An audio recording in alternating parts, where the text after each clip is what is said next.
Ito yung ating barya ngayon guys, ang 10 piso commemorative coins na napaka-common, si General Antonio Luna. Tapusin ang video guys para malaman natin ang katotohanan dahil mayroon itong halagang umabot sa 7,532 pesos .56 centavos.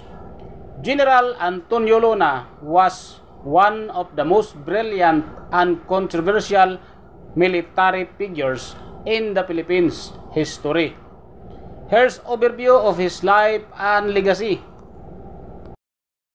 Antonio Luna, 1866 until 1899. Key role, General in the Philippines Revolutionary Army, Commander of the Philippines Forces during the Philippine-American War.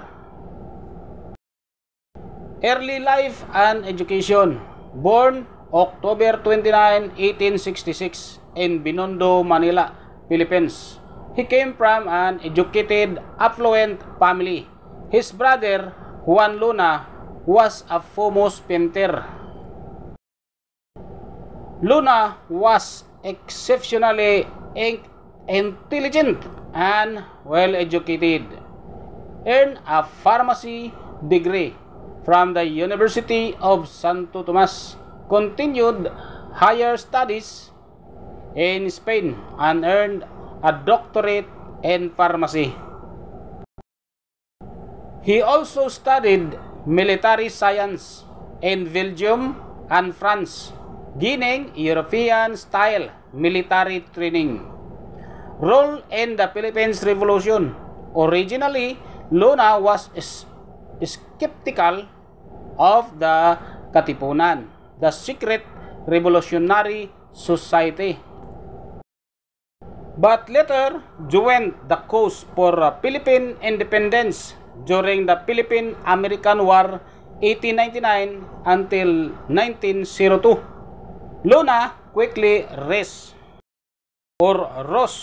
to prominence due to his discipline, intelligence, and strategic prowess. Military leadership, appointed by President Emilio Aguinaldo as Director of War and later as Commanding General of the Philippine Army.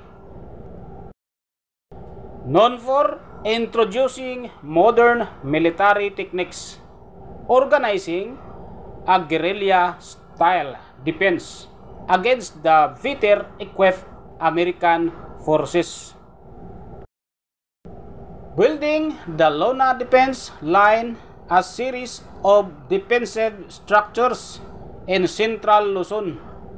His strict, demanding discipline and loyalty from both officers and soldiers, which earned him enemies. Death and legacy. Died June 5, 1899 in Cabanatuan, Nueva Ecija. He was assassinated by Aguinaldo's own guards, reportedly under murky political circumstances.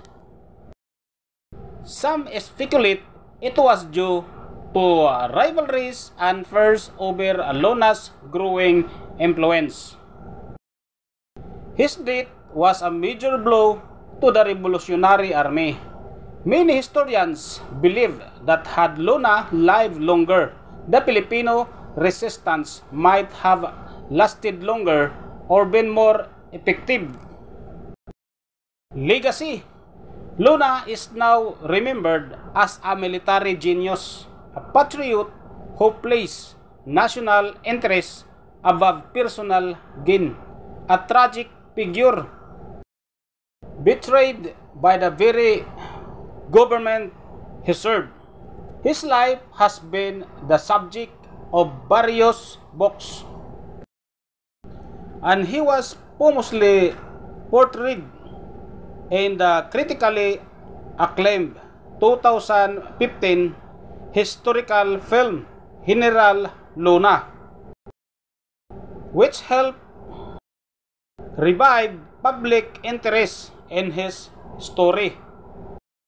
Isa itong collectible items guys dahil napakaganda ang kanyang history. Dito guys sa ating ABC Link Online guys, ang ating commemorative coins na si General Antonio Luna guys, graded from PCGS MS67, ay mayroon itong halaga guys na umabot ng 129.47 US dollars. Dito sa Pilipinas guys, dahil tumaas na ang ating dollar ngayon, mayroon itong halaga guys na umabot ng 7,532 pesos point 56 centavos. Maraming salamat sa panonood guys, at God bless sa ating lahat.